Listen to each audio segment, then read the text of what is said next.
Welcome to the Toprakci method, creating confident learners. The Toprakci method uses a unique combination of breath work, brain-body work, gratitude, and a clay-based program to affect the neuroplasticity of the brain in students, to help strengthen their mind-body connection, help them develop a growth mindset, and most importantly, trust and confidence in themselves.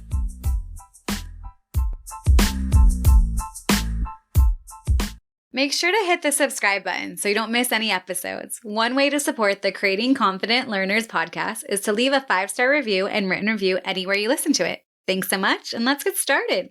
So with kids who have extreme behavior problems, low self-esteem, it's yes, those boundaries, but also high praise when you can find it for the right behavior so that they can stop relying on negative reinforcement, so that they can start now really embracing and trying for positive reinforcement. We really do change as people when people are honest with us, truthful, and positive.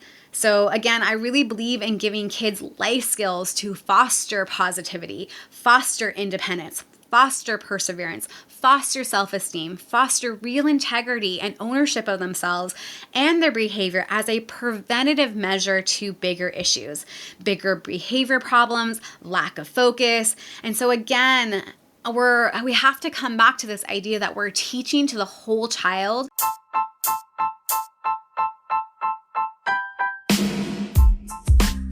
Be sure to sign up for the foundation course. This course is here to support you, both parents and educators. It teaches the exact foundational tools I have used with students to increase focus, ease anxiety, and help raise confidence and self-esteem so that they can succeed in all areas of their lives, including academics.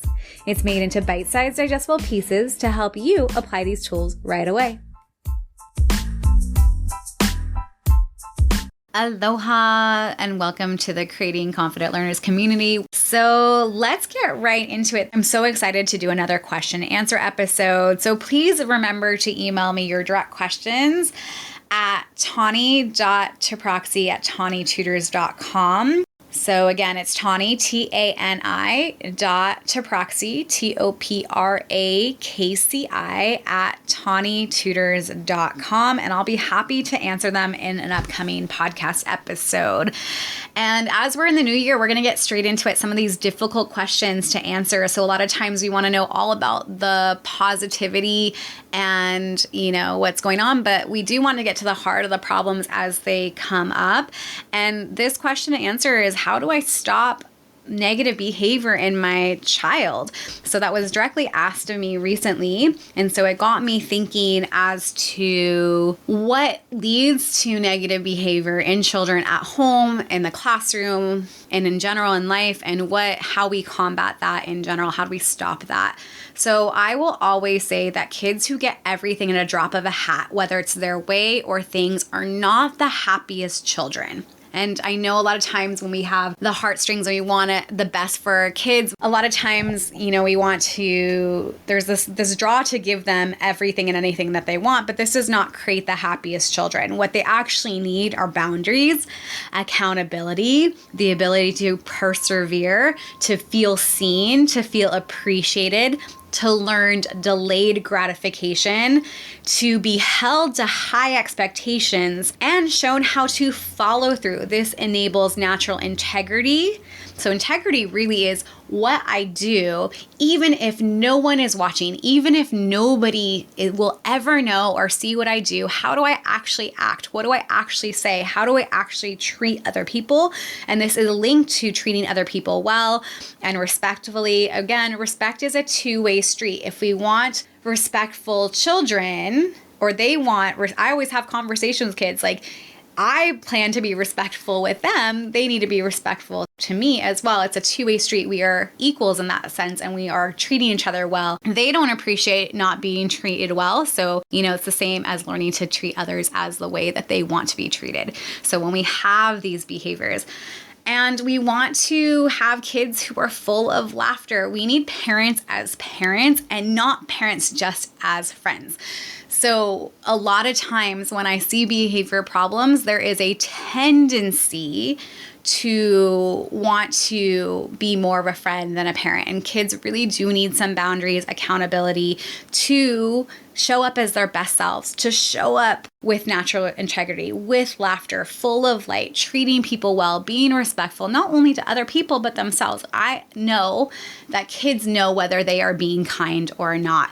I have seen very extreme behavior problems where kids will throw out names or even curse words at adults. But if you ask them to look you in the eyes, they can't do it because they know it's almost like it hurts their soul how disrespectful they're being. So, that's a marker too. And, kids need to, be accountable for the words that they say, the actions that they do. And I know that their parents, all they want for their child is to be happy. And sometimes it seems like that's the right thing to do. And it's oftentimes the easiest thing to do. So I will never say that being a parent is easy. It's the hardest job in the entire world to be done well.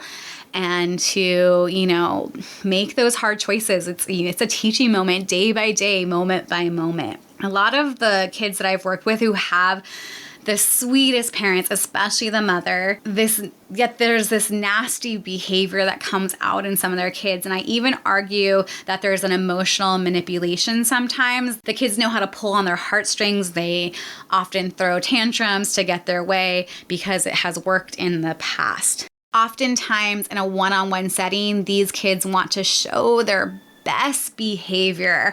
I had one child years ago, over a decade ago. He was a 4th grader. He was throwing F-bombs left and right. And when he met any new adult, he always wanted to put on his best behavior with new people and out in public.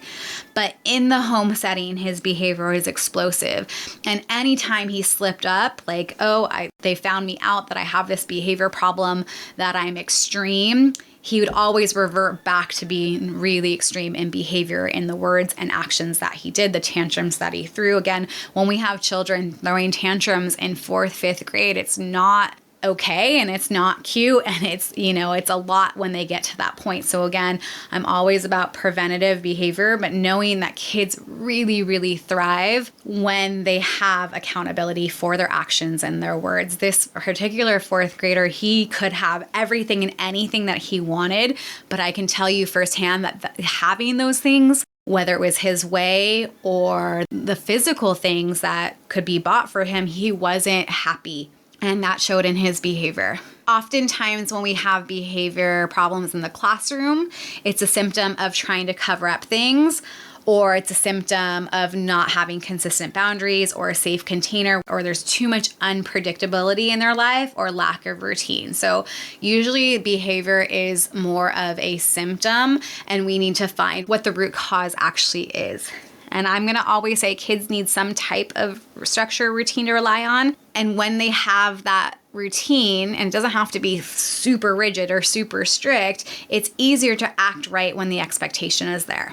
When parents come to me about behavior problems in this question, how do I stop negative behavior problems in my child? Whether I've read all the parenting books or so forth, but it's really accountability and action, and this idea of who is actually in charge. Is the child in charge or the adult? Who is dictating the emotional and physical reality of what does and doesn't happen? And the biggest thing that I've had to learn as a teacher, as an adult with kids, especially when I do deal with kids with behavior problems, is no means no and yes means yes. And usually I can have a really easy time with kids once this idea is solidified, once we understand each other. We can just have fun learning once behavior is not an issue. I will argue when we have behavior problems that some kids do need to know why with an extensive conversation, back and forth and understanding. But sometimes, especially with the boys and behavior problem, I've noticed it just needs to be no. It has to be no with finality. And yes, with the logical reasons of, hey, no, that's not okay because this, but it doesn't need a whole conversation. Kids who are acting out, who have behavior problems, they know what they're doing. Sometimes it's automatic. It's in their nervous system. It's almost a trigger and reaction. So it's almost just stopping that in the moment.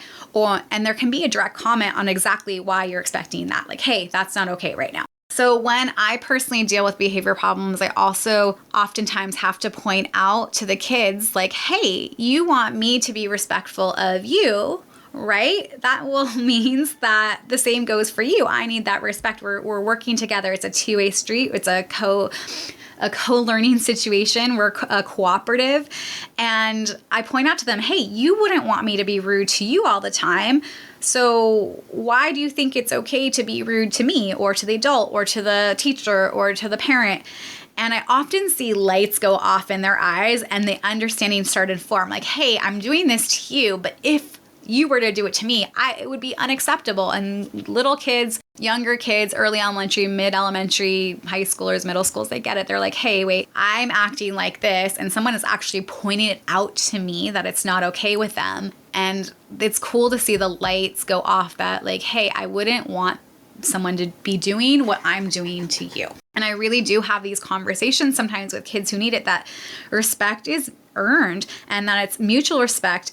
And I do get to have a lot of fun with these kids when we have that mutual respect, but I will absolutely be firm about what is okay with me and what is not. And just that accountability, boundaries, calling someone out firmly, not negatively, not meanly, but like, hey, this is absolutely not okay.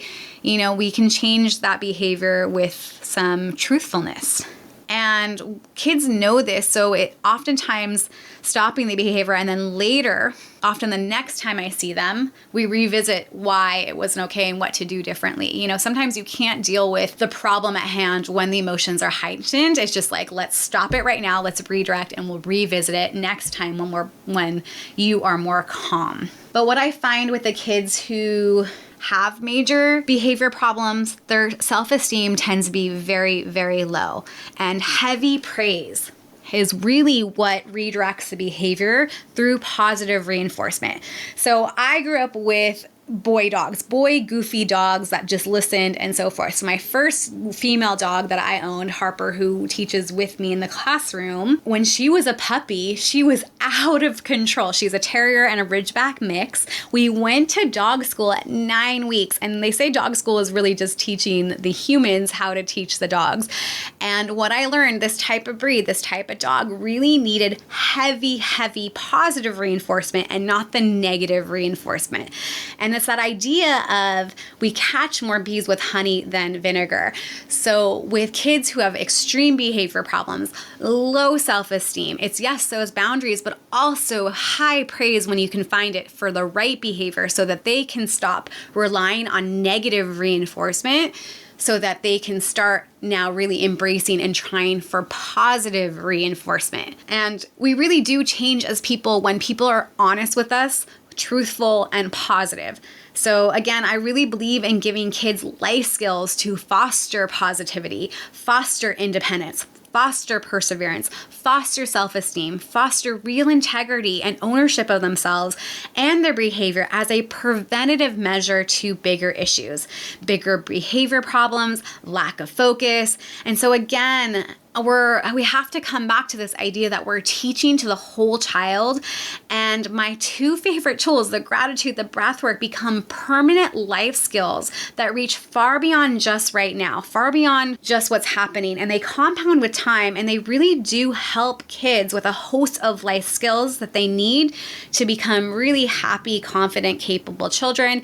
And so that we can mitigate really extreme negative behavior problems, hopefully before they start, but even when they have started, and reworking and rewiring that and reteaching so that they can really be the best kids that they can be.